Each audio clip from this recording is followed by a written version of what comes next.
Hello students, कैसे हैं आप सब? होप सब बहुत अच्छा, आपकी तैयारी से चल रही होगी। हाँ जी। आज मैं आप लोगों को सीए जैसे मिलवाने जा रहा हूं जिन्होंने इस बार सीए फाइनल में 33 रैंक स्कोर की है और सीए फाइनल एफआर में 71 मार्क्स स्कोर किए हैं। मैं इस कोर्स से ना जून 2004 से जुड़ा हुआ हूं। अराउंड 20 ईयर्स हो गए मेरे को। Being a student, being a faculty, मैंने आज तक सीए फाइनल एफआर का इतना टफेस्ट एग्जाम नहीं देखा जितना इस बार नवंबर 23 में आया था। अगर मैं इससे पहले टफ एग्जाम की बात करूं एफआर की, तो नवंबर 13 में ना एफआर का टफ एग्जाम आया था, लेकिन वो भी इतना टफ एग्जाम नहीं था जितना इस बार टफ एग्जाम आया है। और ऐसे एग्जाम में सीए जै ने 71 मार्क्स स्कोर किए। हम लोग आज इस वीडियो में सीए जै से जानेंगे उनकी जर्नी के बारे में, कैसे स्मॉल टाउन से उन्होंने ई&वाई में आर्टिकलशिप की, all over India 33 rank score की, और कुछ क्वेश्चन पूछेंगे उन्होंने तैयारी कैसे स्टार्ट की, कब से तैयारी स्टार्ट की। वेलकम जय, कैसे हैं आप? I'm fine, sir, and thank for your kind word. जय, पहले एक बार अपना इंट्रोडक्शन देंगे कि कैसे आपने अपनी जर्नी स्टार्ट की सीए की और फिर ऑल ओवर इंडिया 33 रैंक तक पहुंचे ई&वाई से आर्टिकलशिप की। और उसके बाद मैं आपसे बड़े सारे क्वेश्चन पूछूंगा, जो कुछ क्वेश्चन मेरे हैं और कुछ क्वेश्चन स्टूडेंट के बिहाफ में हैं। हाँ जी जय। जी, बिल्कुल सर। सर, बेसिकली मेरा home town Bokaro steel city, मैं झारखंड से आता हूँ। And okay. मैंने अपनी 12वीं तक की पढ़ाई मैंने अपने होम टाउन में ही की है। सीबीएसई से मैंने अपनी 12वीं तक की पढ़ाई की है। एंड उसके बाद मैंने अपनी ग्रेजुएशन बीकॉम ऑनर्स करने के लिए मैं दिल्ली यूनिवर्सिटी आ गया था 2018 में। एंड फिर मैंने हंसराज कॉलेज से अपनी ग्रेजुएशन की। उसी समय मैंने अपनी सीए की पढ़ाई भी उसी समय स्टार्ट कर दी थी। तो जून 2018 में मैंने अपना सीए सीपीटी का एग्जाम दिया था एंड फर्स्ट अटेम्प्ट में उसको मैंने निकाला था विद डिस्टिंक्शन। ओके। उसके बाद मैंने नवंबर 2019 में अपनी सीए इंटरमीडिएट की परीक्षा दी एंड उसमें भी मैंने पहले अटेम्प्ट में मैंने उसको क्लियर किया with all India rank 7। Okay. Okay. उसके बाद मैंने जी, तो उसके बाद मैंने जून 2021 में अपनी ग्रेजुएशन की पढ़ाई समाप्त की एंड उसके बाद मैंने ईवाई में अपनी आर्टिकलशिप स्टार्ट की फ्रॉम अगस्त 2021। ओके। अगस्त 2021 के बाद मैंने अपनी कोचिंग भी स्टार्ट कर ली थी सीए फाइनल की। तो मैंने एफआर की क्लासेस उस समय सबसे जो मेरा पहला सब्जेक्ट था वो एफआर ही था, जिससे मैंने अपनी पढ़ाई स्टार्ट की थी सीए फाइनल एग्जामिनेशन की। एंड उसको मैंने 3 से 3.5 महीने में उसको मैंने खत्म किया था। एंड उसके बाद धीरे धीरे जैसे भी मुझे अपने ट्रेनिंग पीरियड में मुझे टाइम मिलता गया, मैंने दूसरे सब्जेक्ट को भी फिनिश करता गया लाइन टू लाइन। उसके बाद मुझे अप्रोक्सीमेटली 4 महीने मिले थे for my study leaves for both the group. तो मैंने उस 4 महीने में सेल्फ स्टडी की थी। एंड उस टाइम पे जो भी मेरे कॉन्सेप्ट नोटबुक थे, उन्होंने मुझे काफी हेल्प की कि जो भी मैंने पिछले 2 सालों में जो मैंने पढ़ाई की थी उसको रिकॉल करने में काफी उनका इम्पोर्टेंट रोल था। एंड काफी सारे आपके revision videos and question solving session भी मैंने यूट्यूब पे रेफर किए थे। जो भी जब वो भी सब मुझे कोई रिवीजन पर्पज के लिए ना? डाउट। वो सब रिवीजन जी पर्पज के जी लिए, सर, राइट? जी। जी। जी, सेल्फ स्टडी के टाइम पे जो मुझे 4 महीने मिले थे at the time of my study leave, तो मैंने उस टाइम पे अगर मुझे कोई भी डाउट होता था, तो या तो मैं फास्ट ट्रैक जो रिवीजन वीडियोस यूट्यूब पे डाला हुआ रहता था, या तो मैं उसको रेफर कर लेता था, या तो जो क्वेश्चन सॉल्विंग सेशन भी आपके यूट्यूब में अवेलेबल रहते हैं, तो वो मैं जाके देखता था अगर मैं कोई पॉइंट पे मुझे कुछ समझ नहीं आता हो तो। तो उस तरह से मैंने अपनी पढ़ाई जारी रखी। एंड क्योंकि मुझे थोड़ा सा अपने पे मेरा प्रैक्टिकल या न्यूमेरिकल सब्जेक्ट आप बोल सकते हैं कि वो थोड़ा उस पे मुझे ज्यादा कॉन्फिडेंस है as compare to my theoretical subject. तो उस कारण से मैं अपने आप को कॉन्सेप्चुअली हमेशा ये रखता था कि मैं जितना भी पढूं एंड उसी दिन पे मैं ट्राई करता था कम से कम उस कॉन्सेप्ट के 2 या 3 कॉन्सेप्ट में कर सकूं, जिससे कि मुझे उस कॉन्सेप्ट पे एक अच्छा होल्ड बन सके। एंड उसके बाद में अगर उसको काफ़ी टाइम बाद भी उस कॉन्सेप्ट को देखूँ तो एक कॉन्फिडेंस मेरे अंदर रहे कि ये क्वेश्चन मेरे से हो जाएगा। ओके, तो ओके। मैं मेरा यही हाँ, टेक्निक था कि मैं कॉन्सेप्चुअली हर एक इंडेक्स में कॉन्सेप्चुअली बहुत ज़्यादा स्ट्रॉन्ग रहूँ, कि जो क्योंकि उसके बाद जब मैंने सब्जेक्ट लिया था एफआर एंड उसके बाद मुझे टाइम मिलता 2 या डेढ़ या 2 साल बाद उसको सेल्फ स्टडी करने के लिए। तो ये मेरे लिए बहुत एक इम्पोर्टेंट फैक्टर रहता कि मैं कॉन्सेप्चुअली काफ़ी स्ट्रॉन्ग रहूँ कि अगर मैं उसको डेढ़ या 2 साल बाद भी उस कॉन्सेप्ट को रेफर कर रहा हूँ, तो मुझे उसपे काफ़ी उसमें दिक्कत नहीं होनी चाहिए रिकॉल करने में। तो ये मैंने टेक्निक अपनाई थी एंड गोइंग फॉरवर्ड मैंने फिर 3 रिवीजन मैंने की थी थ्रू आउट माय सेल्फ ये स्टडी सारे क्वेश्चन पीरियड ना जो कि 4 महीने। जय, ये जो आप बता रहे हो ना, ये मैं ना क्वेश्चन के थ्रू आपसे चीजें पूछूंगा। थोड़ा हम लोग इसको डिटेल में जी। डिस्कस करने वाले हैं, ठीक है। सबसे जी, पहला जी, मेरा क्वेश्चन दोस्त ये है, यहाँ से हम लोग आपसे क्वेश्चन स्टार्ट करेंगे, ठीक है। जी, एफआर में 71 मार्क्स जैसे आपके आए, ठीक है। जी, आपने एफआर के पेपर को मैनेज कैसे किया? क्योंकि पेपर में क्वेश्चन भी नए थे, और पेपर टफ भी पेपर था, और लेंथी पेपर था।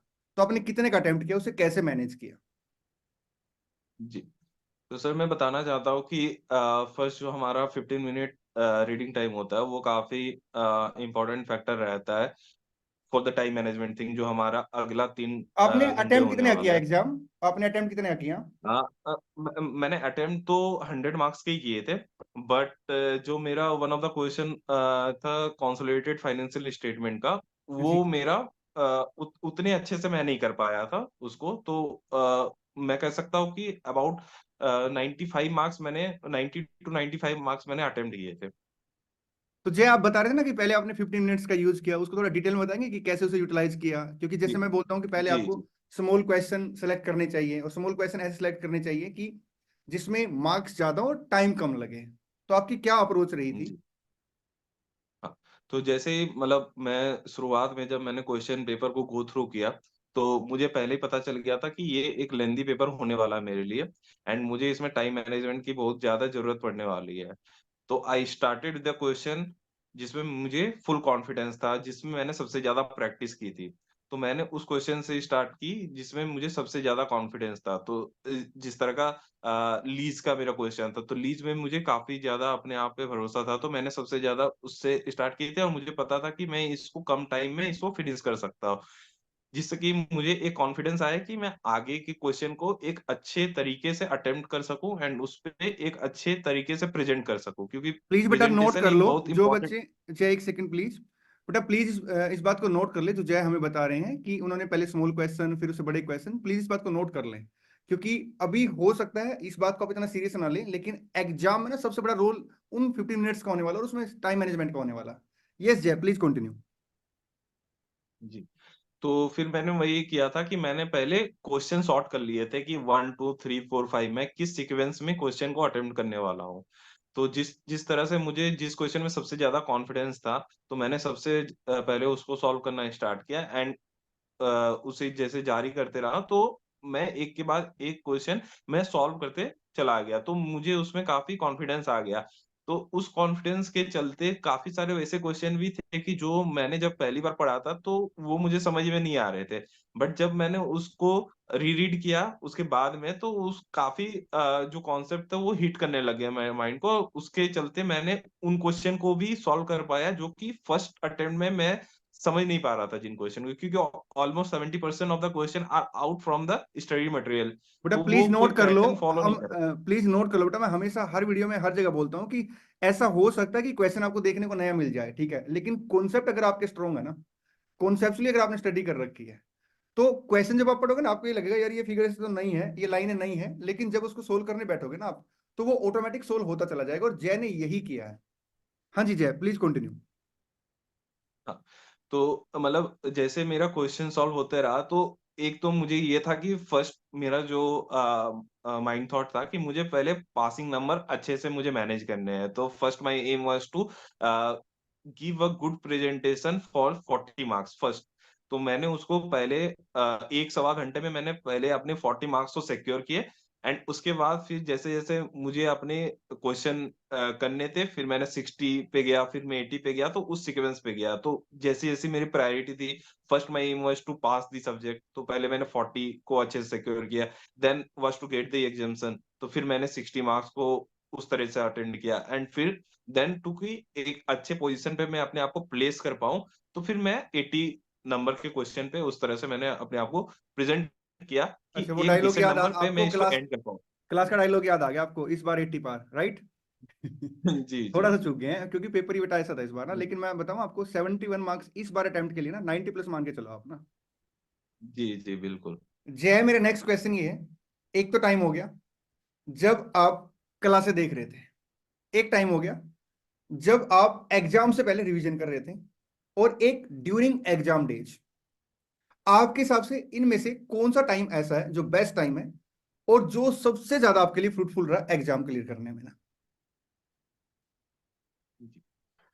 तो सर मेरे ओपिनियन में जो बेस्ट टाइम रहता है कोई भी सीए फाइनल स्टूडेंट का, वो रहता है कि जब वो फर्स्ट टाइम अपना लेक्चर्स देखते हैं। क्योंकि उस टाइम क्या होता है कि everything is a new to us. तो हम कोई प्री कॉन्सेप्ट नोशन से हम लोग नहीं चलते कि क्या हम लोग पढ़ने वाले हैं या क्या हम लोग को करना है। तो सब कुछ हम लोग के लिए एक नई शुरुआत रहती है। तो वो हमारे अंदर वो एंथुसियाज़्म एंड ज़िल रहती है कि कुछ नया सीखें। एंड उसमें हमको ये भी डर नहीं रहता है कि कितना पीरियड हम लोग का बचा हुआ है एग्ज़ाम में एंड कितना जो हम लोग को स्ट्रेस या एंग्ज़ायटी रहती है at the time of revision, self study और ड्यूरिंग आवर एग्ज़ाम पीरियड। तो वो स्ट्रेस नहीं रहता है। तो हम लोग के पास वो लिबर्टी रहती है कि हम जितना भी टाइम ले सके, हम एक कॉन्सेप्ट को दे सकते हैं एंड जितना भी अपने आप को एक्सीलेंस की तरफ लेके चले, एक इंडियस या बंच ऑफ चैप्टर में हम लोग अपने आप को लेके जा सकते हैं। तो मुझे यही लगता है कि अगर अपने आप को जो सबसे अच्छा ग्रो करने का टाइम रहता है या अपने आप को एक अच्छा फाउंडेशन देने का टाइम जो रहता है, it is during our first lecture time. क्योंकि उस टाइम पे ना ही हमको कोई टाइम बाउंडेशन रहती है और ना ही हमारे पे कोई अननेसेसरी स्ट्रेस रहता है to complete the subject at a particular time, bound time. तो उसके बिल्कुल चलते दोस्त, मुझे लगता है कि बिल्कुल जो बिल्कुल। हुँ। क्योंकि मैं भी ना हमेशा यही बात बोलता हूँ कि जब आप क्लासे देख रहे होते हैं ना, तब आपके पास बेस्ट टाइम होता है, क्योंकि कोई प्रेशर नहीं होता, आप अपना बेस्ट दे पाते हैं। और एक बात और बताना चाहे, जैसे मैं क्लास में बोलता हूँ, आपने भी एफआर की क्लास में ये बातें फॉलो किया नहीं की बताना, ठीक है? जैसे मैं क्लास में एक बात बोलता हूँ हमेशा ना, कि जब आप क्लास देखते हैं ना, आपने जो क्लास ली थी, रिकॉर्डेड बैच था ना आपके पास मेरा? जी, जी, रिकॉर्डेड है। हाँ, तो जैसे मैं हमेशा क्लास में बोलता हूँ कि रिकॉर्डेड बैच में बच्चे क्या करते हैं, जैसे ही क्लास खत्म होती है ना, वो कहते हैं आज का काम हो गया, जबकि मेरी ओपिनियन ये रहती है कि काम सिर्फ फैकल्टी की साइड से खत्म हुआ, आपकी साइड से शुरू हुआ है। तो क्लास के बाद आपको जो क्लास में पढ़ाया है उसको रिवाइज करना चाहिए, होमवर्क के क्वेश्चन करने चाहिए, नेक्स्ट क्लास अटेंड करने से पहले लास्ट क्लास को रिवाइज करना चाहिए। क्या आप ये प्रैक्टिस फॉलो करते थे या नहीं करते थे, और कौन कौन से पेपर में आप ऐसा करते थे? बेसिकली सर मैं जो आप बोल रहे हो वो मैं हर प्रैक्टिकल और उससे भी ज़्यादा मैं थ्योरेटिकल सब्जेक्ट में करता था। जैसे मेरा कोई भी जैसे फॉर एग्ज़ाम्पल मैं एफआर की अगर बात करूँ, तो अगर कोई भी मेरा इंडिया से स्टार्ट हुआ है एंड मेरे कोई न्यू कॉन्सेप्ट स्टार्ट हुए, तो उसको मैं डेफ़िनेटली ट्राई करता था कि फर्स्ट टाइम जब आप पढ़ा रहे हो, तो उस टाइम मैं बहुत ज़्यादा अलर्ट रहूँ कि इसका इम्प्लीकेशन या एप्लीकेशन क्या है हमारे फील्ड में, किस तरह हम लोग इसको यूज़ कर सकते हैं। तो उसको मैं एक कोरिलेट करना चाहता हूँ to a practical life and thereafter जब आप सम करवा देते हैं, जब क्वेश्चन करवा देते हैं, तो उसके बाद मैं ये ज़रूर ट्राई करता था कि उसको शाम में एक बार उस नोट्स को गो थ्रू ज़रूर करूँ। चाहे वो मैं रीड कर लूँ या 10-15 मिनट ही दे दूँ, बट एक बार मैं उसको विजुअलाइज़ ज़रूर करूँ उस नोट्स को अपने पे। एंड उसके बाद मैं मैक्सिमम ये ट्राई करता था for the 90% of the concept कि मैं उसका कम से कम 2 या 3 क्वेश्चन मैं अपने हैंड से ट्राई करूँ कि पूरा क्वेश्चन को सॉल्व करने के। तो उससे क्या होता था कि वो एक कॉन्फिडेंस बूस्ट होता था कि इस कॉन्सेप्ट में मेरा एक अच्छा होल्ड है।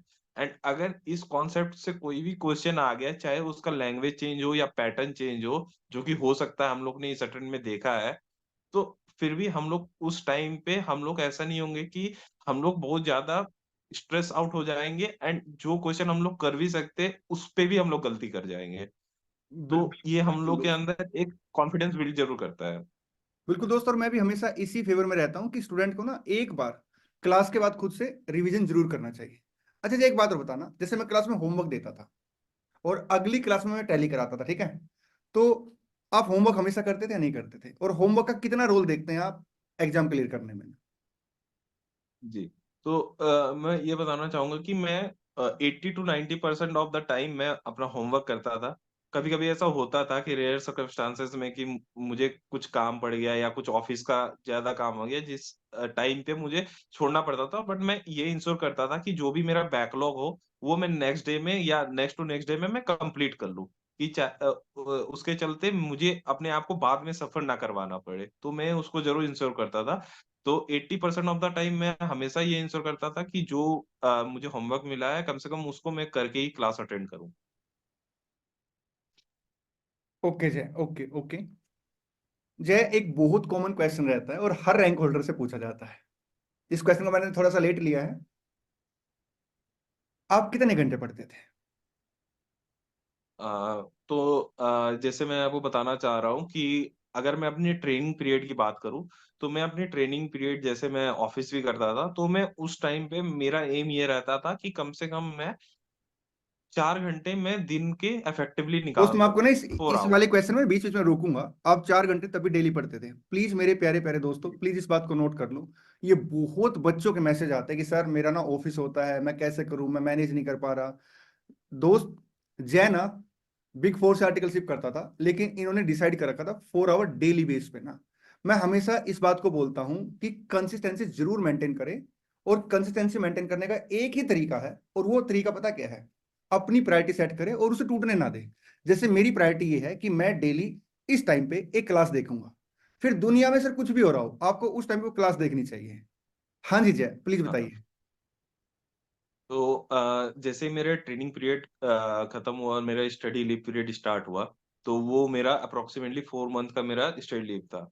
तो मैंने ये तय किया हुआ था कि मैं एक कंसिस्टेंसी मैं मेंटेन करूँगा एंड उसके साथ मुझे जितना भी मैं देर पढ़ने बैठ रहा हूँ, मैं उतना इंश्योर करूँगा कि मेरा प्रोडक्टिविटी उतने घंटे का कम से कम आ पाए।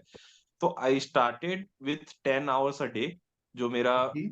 4 महीने का जो मेरा स्टडी पीरियड था, उसमें से जो फर्स्ट 2 मंथ थे, उसमें मैंने 10 टू 11 आवर्स अ डे का मैंने सेट करके रखा था कि इतना देर तो मुझे पढ़ना ही है एंड इतनी देर की मुझे प्रोडक्टिविटी निकालनी है। उसके बाद जो मेरा 3rd month of study leave था, उसमें मैंने अपने आप को पुश किया to 12 to 13 hours a day okay. And for the last month उसमें मैंने फिर आवर्स मैंने काउंट नहीं किए काउंट थे नहीं किए, क्योंकि 24 हो उसके गया मेरे पास, हाँ, जितना टाइम लगता था बस हाँ, पढ़ते रहो पढ़ते रहो। हाँ, क्योंकि उसके बाद क्या होता है कि आपके जब आपने 3 महीने आपने 10 से 13 घंटे आपने रेगुलरली दिए, तो वो आपकी एक हैबिट बन जाती है एंड फिर आपको वो चीज़ खटकता नहीं है, चाहे आप कितने भी देर बैठे रहे। तो उसके बाद वो चीज़ हट जाती है। तो जय, एक बात और बताना, स्टूडेंट की एक कॉमन क्वेरी आती है कि सर हम लोग कंसिस्टेंसी कैसे मेंटेन करें। मैं तो हमेशा एक ही बात बोलता हूँ, उसको टूटने मत दो, अपनी प्रायोरिटी सेट करो, उस टाइम पे पढ़ाई करो, ठीक?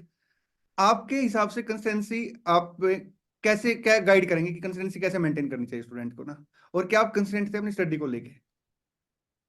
जी।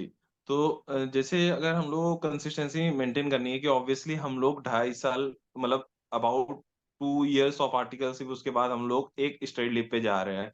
तो वो एक जो टाइम रहता है वो हम लोग का पढ़ाई से थोड़ा-सा जो टच है वो टूट जाता है। तो हम लोग को जो उसको फिर से लेके आना रहता है तो थोड़ा-सा उसमें मुश्किलात आते रहते हैं क्योंकि we are totally addicted to social media to our friend party. तो हम लोग जैसे जो मेट्रो सिटीज़ में रहते हैं वो उनको ज़्यादा होता है कि वीकेंड पार्टी हो जाता है, समथिंग लाइक दैट। तो उससे हम लोग को एक आइसोलेट करना रहता है, तो वो टाइम थोड़ा-सा क्रिटिकल रहता है क्योंकि उस टाइम पे आपको थोड़ा-सा ये रहता है कि आपको अपने मोबाइल को लिमिटेड टाइम देना रहता है। आप तभी एक कंसिस्टेंसी मेंटेन कर पाइएगा जब आप जिस चीज़ से एडिक्टेड है उससे आपको थोड़ा-सा दूर रहना पड़ेगा जो कि आपके पढ़ाई को इम्पैक्ट कर रही है। तो मोस्टली जो हम लोग की पढ़ाई के बीच में आता है या तो हमारे जो सोशल मीडिया अकाउंट रहते हैं जिसमें हम लोग मैक्सिमम ऑफ आवर टाइम या तो स्क्रॉलिंग में हम लोग बिज़ी रहते हैं या तो दूसरे के लाइफ में क्या चल रहा है वो देखने में हम लोग बिज़ी रहते हैं। तो उन सब चीज़ों से हटना है एंड आई थिंक अगर हम लोग को एक कंसिस्टेंसी बनानी है आई थिंक जो मैंने टेक्निक फॉलो की थी I think if you listen to soft music while you are means reading something और if you are doing something, तो वो आपको एक हैबिट में बनाने में बहुत ज़्यादा हेल्प करती है कि वो आपको थोड़ा माइंड को एक स्थिरता, एक स्टिलनेस देती है कि आपको यहाँ पर बैठे रहना है। दोस्त मैं बड़ा इस बात से एग्री हूँ कि हम लोग ना पार्टियों में वीकेंड में बड़ा टाइम वेस्ट करते हैं। देखिए दोस्त, ये डिग्री ना हमेशा सेक्रीफाइस मांगती है। अब जैसे जय ने सेक्रीफाइस किया, सारी पार्टियां छोड़ी, सब कुछ छोड़ा, लेकिन इन्होंने पता क्या अचीव कर लिया। अब ये लाइफ लॉन्ग पार्टी करेंगे, अब ये लाइफ लॉन्ग वीकेंड बनाएंगे। अब अगर ये वीकेंड उस टाइम मना रहे होते ना जब ये पढ़ाई कर रहे थे, तो शायद ये लाइफ लॉन्ग के लिए बेस ना बना पाते। अब इन्होंने क्या किया, लाइफ लॉन्ग के लिए बेस बना लिया है। तो अब आपको डिसाइड करना है कि हमें इस टाइम पे वीकेंड वेस्ट करना है, या अभी वीकेंड सेक्रीफाइस करके और लाइफ लॉन्ग के लिए वीकेंड में पार्टी करनी है। जय, नेक्स्ट क्वेश्चन, कभी डिमोटिवेशन फैक्टर आता था ड्यूरिंग स्टडी? हाँ, आई थिंक क्योंकि बड़ा स्टडी कॉमन टाइम सी पे बात है ये तो ना नहीं कि कई बोलूँगा। बच्चों को डिमोटिवेशन आता है और वो फिर कंसिस्टेंसी तोड़ देते हैं इस वजह से ना। तो आप कभी डिमोटिवेट होते थे? अगर हुँ। होते थे तो उससे बाहर कैसे आते थे फिर आप ना? जी, तो मैं बताना चाहूँगा मतलब स्टडी टाइम पे तो नहीं, बट हाँ, मैं बीच-बीच में मॉक टेस्ट पेपर देता था जो आईसीएआई ने ऑलरेडी पब्लिश किए हुए हैं एंड जो उनके साइट पे मिलता है। तो मैं ये ट्राई करता था कि पहला जब रिवीजन हो जाता था तो मैं उस सब्जेक्ट का मैं मॉक टेस्ट पेपर देता था कि मैं कहाँ पर स्टैंड कर रहा हूँ खुद को बताने के लिए। तो काफ़ी बार ऐसा होता था कि मुझे लगता था कि नहीं, मेरी तैयारी हो चुकी है, एक अच्छे खासे लेवल पे मैं स्टैंड करता हूँ। बट जब मैं मॉक टेस्ट पेपर देता था एंड उसके बाद जब अपने आप को इवैल्यूएट करता था, तो वो थोड़ी-सी मुझे डिमोटिवेशन होती थी कभी कि क्योंकि मैं उसमें देखता था कि मैं काफ़ी चीज़ों पे लैग करता हूँ एंड उस चीज़ों पे मुझे और तैयारी करनी पड़ेगी कि जब मैं वहाँ पर 3 घंटे बैठूँ तो उसपे फिर मुझे वो चीज़ अफ़ेक्ट ना करे। तो डिमोटिवेशन ऑब्वियसली आती है क्योंकि इतना बड़ा कोर्स है कि आप जितना भी करें उतना कम रहता है। But you have to choose your resources right कि आपको कौन बुक से पढ़ना है, किस बुक से पढ़ना है। सबसे पहले तो आपको ये करना पड़ेगा and then you have to set your priorities of the subject कि आपको कौन से सब्जेक्ट को कितना टाइम देना है एंड कितना रिवीजन करना है। क्योंकि कुछ बच्चे को होता है कि उनको थ्योरेटिकल सब्जेक्ट में थोड़ा-सा प्रॉब्लम होता है क्योंकि उनको मेमोराइज़ करने में थोड़ी-सी दिक्कत होती है, तो they should give more time to theory subject and कुछ बच्चे को होता है कि उनसे प्रैक्टिकल ज़्यादा सॉल्व नहीं होता है, जब तक वो 2-3 बार उसको खुद से हाथ से बना के सॉल्व ना कर ले। तो वो प्रायोरिटी हमेशा बननी चाहिए। एंड कम से कम आपको ये देखना चाहिए कि जो हमारा सबसे पहला एम है कि we have to pass the CA exam. तो वो हम लोग को देखना चाहिए कि जब हम लोग मॉक टेस्ट दे दे तो उसके बाद हम लोग एक अच्छी डिसेंट पोजीशन पे रहे, जो हम लोग का अपना एम रहता है शुरू से कि इस अगर पोजीशन पे है तो फिर हम लोग एक अच्छे पोजीशन पे है एंड हम लोग फिर दूसरे सब्जेक्ट पे मूव कर सकते हैं without thinking anything about the previous subject. जय, बड़ी अच्छी बात बोली आपने ना कि जिस भी सब्जेक्ट से हमें लगता है कि इसमें प्रॉब्लम आ रही है तो हमें उसके ऊपर और टाइम देना चाहिए। कई स्टूडेंट पता क्या गलती करते हैं, जैसे उन्होंने एक सब्जेक्ट उठाया, एक चैप्टर उठाया, उसमें उसमें दिक्कत है, उसे पोस्टपोन करेंगे कि मैं इसे बाद में करूंगा, और फिर एक दिन एग्जाम आ जाएगा और वो हो नहीं पाता, और एग्जाम में क्वेश्चन उसी में से आ जाते हैं और फिर दिक्कत होती है। प्लीज इस बात को नोट करें कि जब भी आप पढ़ने बैठते हो और कोई चैप्टर, कोई कॉन्सेप्ट आपको दुखी कर रहा ना, तो पहले उस कॉन्सेप्ट को हराओ, उससे जीतो, उसको उसी टाइम करो, उसे पोस्टपोन मत करो। क्योंकि जो आसान टॉपिक है, जो आसान चैप्टर है, जो आपको पहले से आते हैं, उसमें बार बार टाइम देने से उसमें कुछ नया नहीं मिलेगा आपको ना। लेकिन अगर जिन टॉपिकों में आपको दिक्कत है, अगर आप उन टॉपिक को अभी कवर करेंगे ना, जब दिक्कत है उसी टाइम कवर करोगे, तो आपको कॉन्फिडेंस बिल्डअप होगा। जय, सोशल मीडिया एक मतलब आज की नीड भी है और टाइम वेस्ट भी बहुत होता है। आप सोशल मीडिया को लेके क्या कमेंट करना चाहोगे और आप कितना उसे यूज करते थे? जी। तो मैं भी सोशल मीडिया में था, ऐसा नहीं था कि मेरा मतलब मीडिया अकाउंट नहीं था, तो मैं लिंक्डइन पे एंड फेसबुक पे मेरा भी अकाउंट अभी भी है।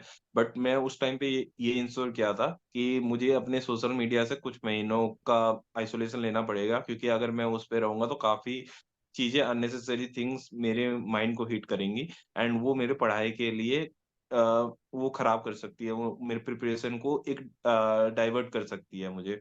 तो इसलिए मैंने ये देखा था कि मैंने अपने सिर्फ़ व्हाट्सएप को मैंने अपने मोबाइल पे एक्टिवेट रखा था, बाकी जितने भी सोशल मीडिया अकाउंट थे सबको मैंने डीएक्टिवेट कर दिया था टिल माय एग्ज़ाम्स।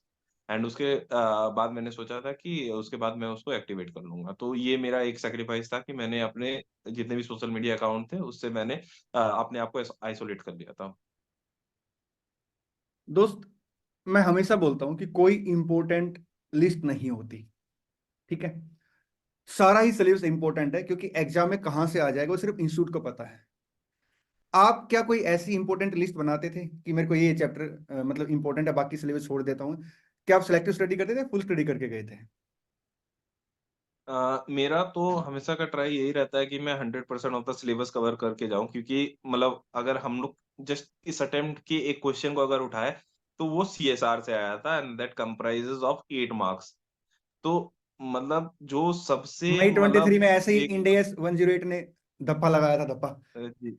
जी, तो हम लोग कोई भी टॉपिक को निग्लेक्ट नहीं कर सकते हैं या कोई भी टॉपिक को हम लोग अंडर एस्टिमेट नहीं कर सकते कि इसका कोई मतलब इतना इम्पोर्टेंस नहीं है, इतना वेटेज नहीं है। ऑब्वियसली कुछ-कुछ इंडेक्स रहते हैं कि जिनका वेटेज काफ़ी ज़्यादा, जैसे सीएफएस हो गया या बिज़नेस एक्विजिशन हो गया या हमारा लीज़ हो गया, रेवेन्यू फ्रॉम कॉन्ट्रैक्ट हो गया। दीज़ आर द इंडेक्स कि जिनसे 20-20 नंबर के भी क्वेश्चन बनते हैं and we have to give our first priorities to them, obviously, क्योंकि we have to crack the exam first and then we have to go for the exemption and distinction। तो first M है कि हम लोग को अपने को पास करने के स्टैंड पे हम लोग को लाना पड़ेगा।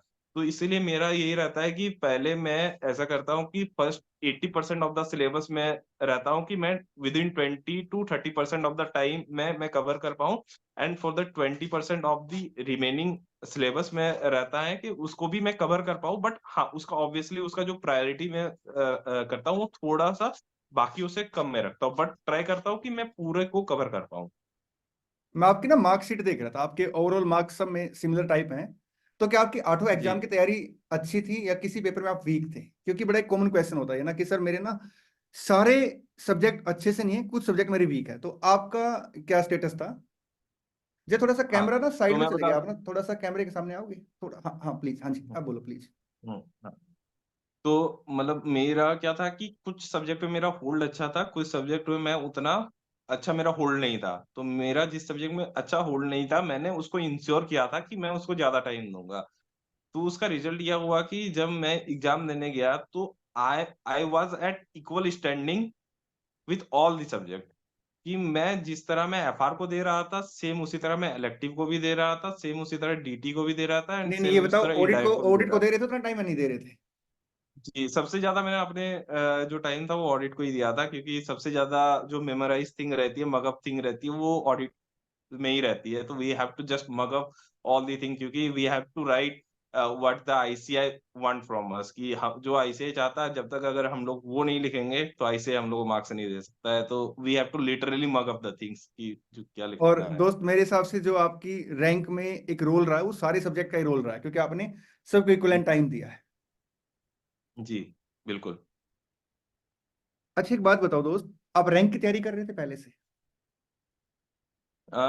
रैंक की तैयारी मैं पहले से तो नहीं कर रहा था। पहले मेरा जो सबसे पहला एम था कि मुझे सिलेबस कंप्लीट करना है। फर्स्ट टाइम जो most of the CA aspirant का जो एम रहता है कि फर्स्टली मुझे तो अपना सिलेबस कवर करना है एंड उसपे मुझे एक अच्छा कॉन्फिडेंस लाना है कि मैं एक अच्छे स्टैंड पे खड़ा रहता हूँ for all of my subject. तो मेरा पहला एम यही था कि मुझे पहले 100% ऑफ द सिलेबस कंप्लीट करना है एंड ऑब्वियसली जब मैं रिवीजन के टाइम पे गया लास्ट 2 मंथ या लास्ट 1 मंथ, जब मैं मॉक टेस्ट पेपर दे रहा था या रिवीजन कर रहा था, बैक ऑफ द माइंड में कभी ना कभी तो ये बात चलते ही रहता है कि मैं अगर इतना अच्छा मेरा एग्जाम गया या जिस तरह मैं तैयारी कर रहा हूँ, अगर उसी तरह उसी लेवल का क्वेश्चन आ जाता है, तो ऑब्वियसली मैं कहीं न कहीं 1 टू 50 में मैं अपने आप को देख पा रहा हूँ। तो वो बैकअप माइंड में कभी ना कभी वो बात चलती है।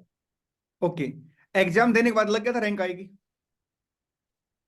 अ हाँ, मतलब 50-50 चांस था, क्योंकि हम लोग कभी भी ऑडिट को अंडर एस्टिमेट नहीं कर सकते, चाहे हम लोग कितना भी अच्छा उसमें लिख ले। तो मतलब audit and law are the 2 subject कि हम लोग अगर उसमें कुछ भी बुक का भी या कुछ भी लिख दें, तो हम लोग गारंटी नहीं कर सकते कि हमारा इतना मार्क्स आएगा। वी कांट गारंटी कि वी विल स्कोर 70 और 80 मार्क्स इन दिस सब्जेक्ट, कि हम लोग कितना भी उसको अच्छा प्रेजेंट कर ले।